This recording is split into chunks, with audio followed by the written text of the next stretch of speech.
Assalamualaikum warahmatullahi wabarakatuh.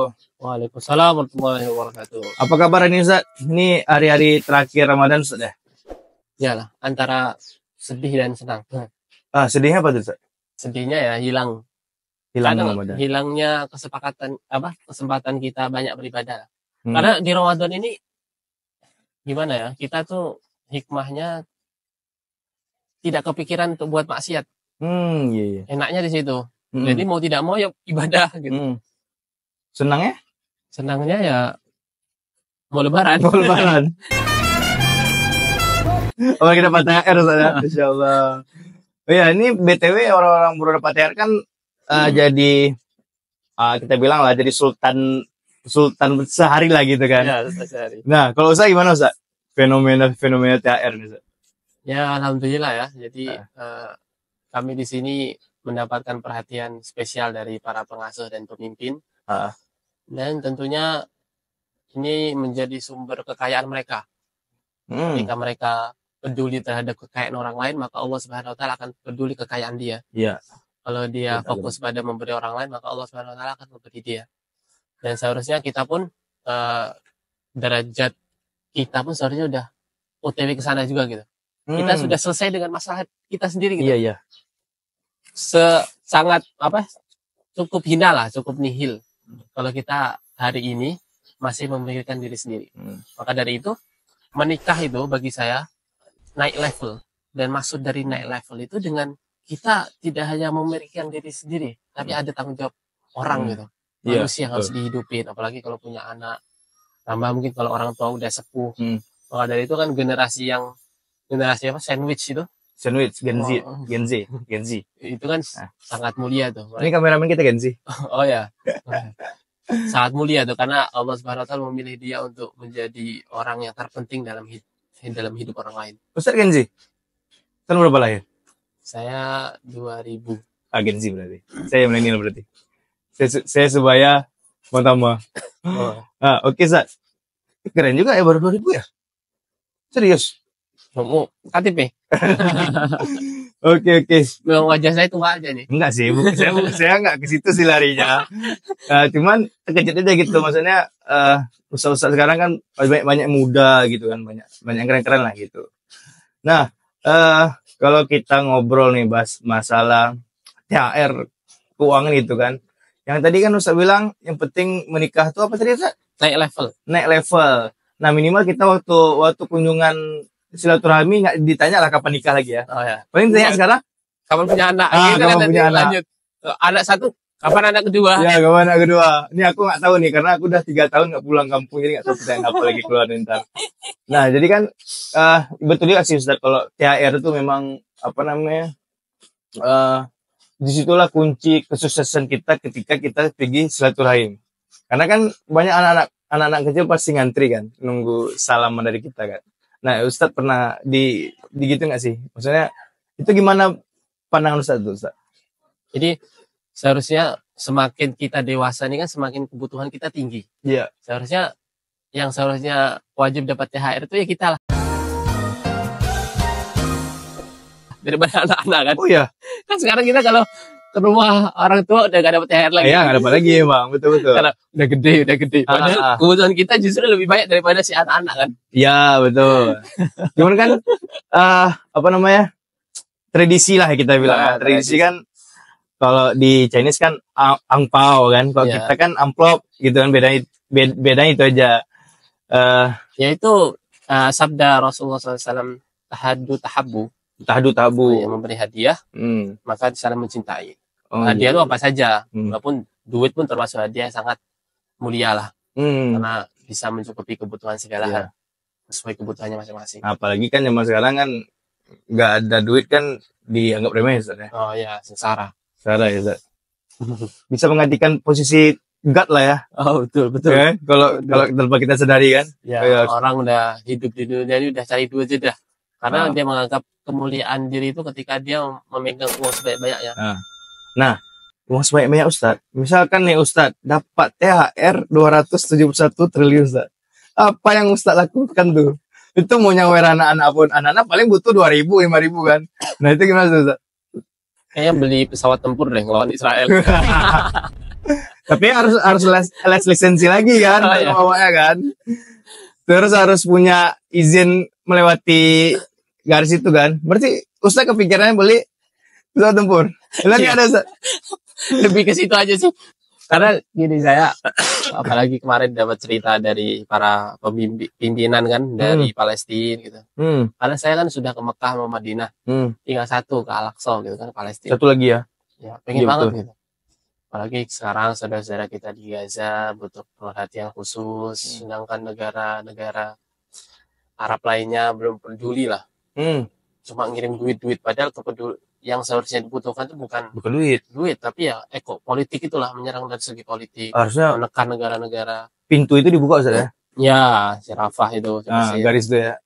jangan kencang Ustaz, nanti kita nggak bisa pergi umroh nanti. Tapi 271 triliun itu saya kan lihat di EA itu, kalau 271 triliun dibelikan buah, dibelikan mobil. Berapa ratus ribu mobil. Pesawat tempur berapa biji itu ya? Katanya, bahkan ada lihat mahasiswa kalau misalkan punya 271 triliun, dia ngekos dengan harga kos-kosan setiap bulannya 850.000, dia bisa ngekos 100 ribuan, belasan ribu tahun dia bisa ngekos dengan duit itu. Bisa sampai beranak-beranak lah gitu ya. Iya, bisa sampai keturunannya itu mah ngekos ya. Ngekos terus. Aduh, Duitnya banyak banget. saya jangankan 271 triliun ya. Bawa uang sekitar 1 juta ya, kadang mikir mau ngapain nih kan gitu kan. Tapi kalau kita lihat ya, kayak yang hitung-hitungan yang 100 juta miliar itu kayak sedikit ya bagi pelaku oknum korupsi ini Ustaz. Iya. Kayak cuman kayak main monopoli aja gitu. Ya karena memang peluang kan Allah Subhanahu wa taala amanahi dia kan, memiliki jabatan, dan dia pun yang diamanah dia kan besar. Iya. Apalagi Indonesia kan banyak banget penghuninya. Maka anggaran-anggaran, duit-duit negara, duit-duit ekonomi yang berhubungan dengan negara kan itu tambang ya. Apalagi negara Indonesia kan negara kaya buminya. Ya pasti mainannya pun juga besar lah, TT-an. Maka dari itu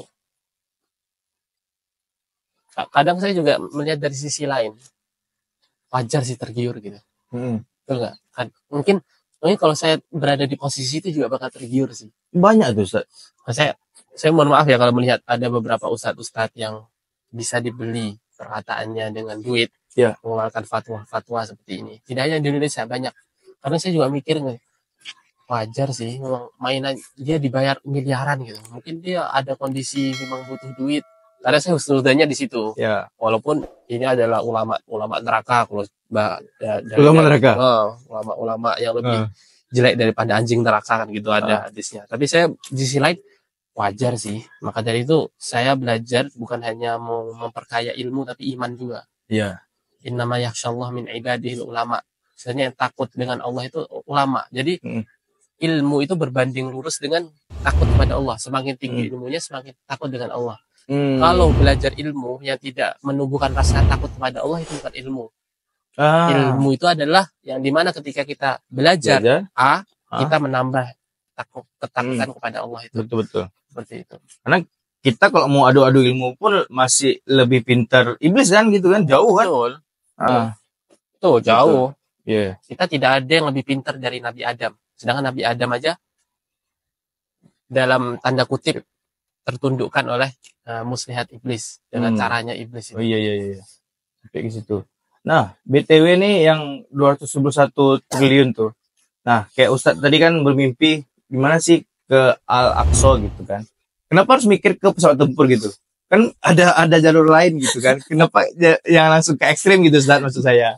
Enggak, itu pesawat tempur untuk bantu saudara-saudara di Gaza. Biar lebih enak antar pangan ya, nggak perlu lewat ini ya. Karena kan kita kemarin tuh ngumpul dana berapa sih Ustadz? Sidak kemarin 4T ya, kalau nggak salah. Iya, banyak. Sekitar itulah kita bilang kok kita bulatin ya. Miliaran lah. Nah, ini sampai ratusanan lagi tuh. Maksudnya yang kita berapa bulan ngumpul aja, misalkan dari kita aja ngumpul sama-sama ustaz-ustaz lain itu belum nyampe segitu Ustaz. Seluruh Indonesia. Belum nyampe yang angka segitu Ustaz. Tapi ini yang dia bermain dengan timnya itu sampai segitu. Itu pun main mungkin cuma WhatsApp aja santai ya. Santai aja. Nggak ada usaha. Kita sampai mikir tuh gimana saudara kita Palestina makan, gimana bajunya gitu kan. Sampai harus buat seminar segala macam gitu-gitu untuk wujudkan. Nah, mereka cuma chatting aja, selipin dana CSR kok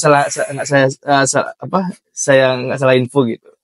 Cair gitu 271. Tapi itu yang saya lihat kemarin tuh katanya itu bukan bentuk uang, Ustaz. Ya, bentuk kerugian. Ditaksirkan. Ya. Walaupun itu pun juga tidak dipungkiri juga besar juga, maksudnya juga bisa jadi duit juga gitu. Nah, berarti itu dosanya bisa kita bilang kok di Islam kan kita kan sebagai khalifah Rasyidin untuk yang jaga bumi itu. Ya, soal saya salah ya. Itu gimana sih Ustaz? Itu kan limbah ya Ustaz ya? Jadi ini yang sebagaimana di episode sebelumnya, ini fatalnya karena dosa yang berhubungan dengan manusia. Kalau dosa dengan hubungan dengan Allah, Anda cukup malam bangun, sholat tahajud, nangis, minta sama Allah. Allah ampuni. Allah pasti ampuni. Betul. Allah maha pengampun. Pengampun. Tapi dengan manusia ini, Allah Subhanahu Wa Taala tidak akan mengampuni sebelum dia minta maaf kepada orang yang dizalimi. Maka dosa korupsi itu fatal itu. Dia harus datang ke satu orang yang terdolimi. Kalau dia korupsi di tingkat kabupaten, dia satu kabupaten. Kalau presiden ya satu negara. Maka dari itu ama pimpinan jabatan itu memang benar-benar antara surga dan neraka. Dia bisa membawa diri dia ke surga, bisa membawa diri dia ke neraka. Amanah itu sangat dipertanggungjawabkan lah. Maka dari itu Umar bin Khattab radhiyallahu an tidak mau dia jadi khalifah. Karena dia paham itu semua. Tapi karena umat mendesak, Abu Bakar As-Siddiq juga mendesak, ya mau gimana lagi kan? Seperti itu. Jadi kita ini duit kita sendiri aja 5.000 rupiah itu pun nanti akan dipertanggungjawabkan ya kita. Per rupiahnya dapat dari mana, kemudian habis di mana. Ini kisah Rasulullah SAW dengan dua sahabat. Sahabatnya kasih nama siapa ya? Ahmad dan siapa? Katakanlah A dan B gitu ya. Ahmad dan Syafiq dan Alif lah kita bilang. Syafiq dan Alif. Enggak lah itu. Jadi Rasulullah SAW lagi punya rezeki, punya duit. Maka dia memanggil si Syafiq dan Alif ke depan Masjid Nabawi. Kemudian dibagilah dua uang Rasulullah ini, satu dikasih ke Syafiq, satu dikasih ke Alif. Nah, mereka pulang, seminggu kemudian dipanggil lagi. Syafiq dan Alif di tempat yang sama. Ditanya, kemarin kok saya kasih hadiah, saya kasih uang, kamu pakai untuk apa? Si Syafiq jawabnya, saya sedekahkan semua ya Rasulullah. Oh ya udah bagus, pergi. Si Alif ditanya, uang untuk apa? Saya pergi ke pasar, saya untuk jadiin modal. Kemudian dari situ saya punya keuntungan. Maka ditanya, gimana kamu jualan apa? Modalnya dari mana? Kerjasama dengan siapa? Ditanya detail. Karena duitnya diputar kan? Diputar ya betul. Kau modal apa keuntungannya? Kau bagi dengan keluarga seberapa? Kemudian kau putar lagi, ditanya sampai si Alif ini mengatakan sampai benar-benar saya tidak bisa menjawab. Sampai saya mengira bahwa itu adalah persidangan Allah. So ditanya detail. Kalau baru Nabi Muhammad tuh ya? Iya baru Nabi Muhammad. Dan itu pun cuma sedikit aja. Belum harta belum mereka semua ya. Gimana? Nanti di hadapan Allah itu pun lebih dahsyat lagi. Itu pun harta halal loh. Baru harta halal. Harta haram Allah. Dan kita mau jawab apa? Mau bohong nggak bisa. Iya. Terus nanti orang-orang yang kita zalimi baris di depan. Saya seharusnya duit itu untuk saya, untuk kehidupan saya. Saya makan aja susah, malah diambil sama dia yang sudah kaya. Wah, fatal lah korupsi. Saya harus hak orang lain tuh. Saya harusnya mandi dengan air segar nih, mandi dengan air limbah gitu. Nah ya, kita lihat Indonesia kan masih kemiskinan di mana-mana kan. Iya betul. Maka itu apalagi 271 triliun. Gimana ya dia yang menghisap itu ya? Berarti kita kadang nunggu ngantri untuk buka ambil takjil aja kadang perang kan. Nah, iya. Nah, itulah. Nggak sabaran kan. Gimana dia milih saya Ustaz dengan matahari kata sejengkal. Oh, Bener. orang tenggelam dengan keringatnya sendiri. Iya. Astagfirullahaladzim. Banyak tobat guys. Ngeri. Pantesan sebagian sahabat tuh lebih memilih untuk sederhana ya Ustaz, kayak siapa tuh yang ditakdirkan kaya bahkan jual kurma busuk tuh siapa namanya? Ya, Utsman bin Affan. Ya. Bukan Abdurrahman bin Auf. Abdurrahman bin Auf ya. Abdurrahman bin Auf. Dia pengen miskin tapi nggak bisa. Bisa. Kaya terus malah. Mungkin kan dikasih 271 tuh disedekahin juga sama pasti. Pasti ya. Pasti. Bahkan kekayaan Abdurrahman bin Auf memang triliunan. Utsman bin Affan pun juga. Yang sampai kekayaannya hari ini masih ada. Bahkan dia masih punya uang di rekening di salah satu bank di Arab Saudi. Punya hotel, punya kebun. Hotelnya ada namanya Wakaf Utsman bin Affan. Wakaf Utsman bin Affan di Madinah. Ada hotelnya. Saya sering lihat kebunnya juga ada. Jadi kurmanya, kalau panen kurma, setengah keuntungan diinfakkan, setengah diinvestasikan. Mereka punya hotel. Diputar. untuk umat juga. Iya, untuk umat juga. Dibelikan tanah gitu. Oh ya Ustaz, yang Abdurrahman bin Auf itu katanya yang terakhir masuk surga di antara para sahabat ya.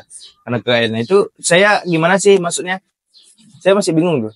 Karena kan beliau nggak ahli badar beliau ya. Jadi memang kelebihan orang miskin itu dia akan masuk surga duluan. Karena hisapnya bukan karena soal amalan dia, tapi karena memang hisapnya cepat gitu. Ya. Karena yang mau ditanya apa kan?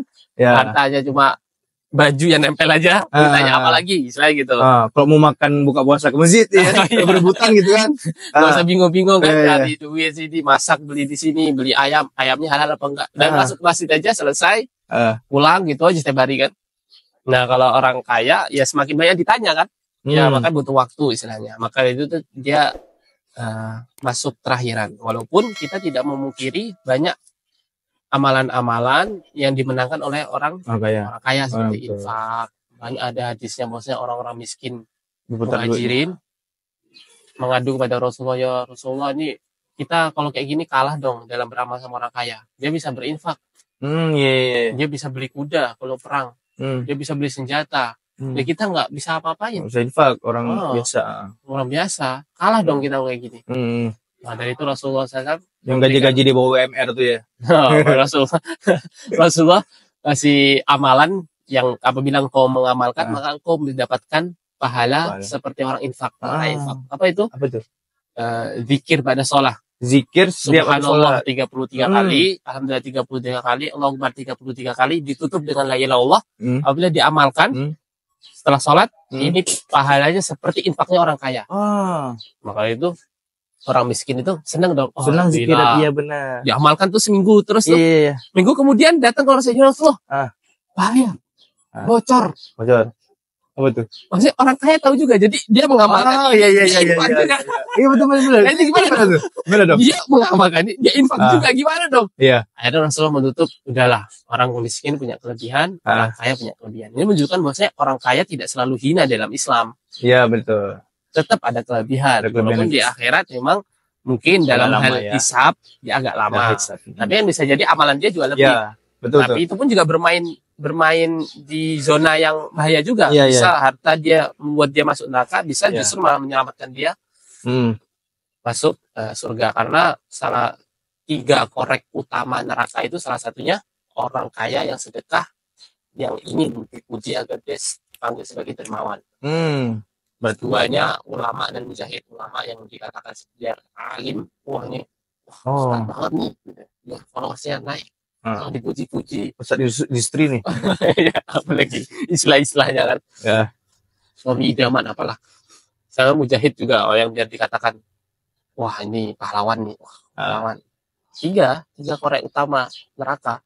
Alim dengan niat biar dipanggil si paling ustad. Kemudian mujahid si paling berani dia dipanggil, kemudian kaya si paling dermawan. Kalau ustad si paling azhar gitu. Nah itulah si paling bawa nama azhar. Padahal di Mesir futsal terus. Oke Ustaz. Nah Ini Ustaz, kalau kita ngomong korupsi kan kok di Cina nih hilang gitu kan, yang pelaku nih kok di Arab gitu kan, yang kok di sana gimana Ustaz? Potong. Enggak, di Mesir enggak. Di Mesir aman. Di Mesir Sama kayak kita. demokrasi, penjara. Penjara sama kayak kita ya. Kalau di syariat Islam kan potong tangan ya. Sepertinya di dunia ini nggak ada deh yang menegakkan potong tangan atau penggal, rajam, kayaknya belum ada. Mungkin kalau di Aceh kan cambuk saja kan ya. Tapi rajam dilempar batu ada nggak? Kalau di tempat saya tuh di Aceh itu kalau pelaku korupsi sampai sekarang itu balik ke hukum Indonesia kan. Indonesia. Belum ada Setegas Arab belum.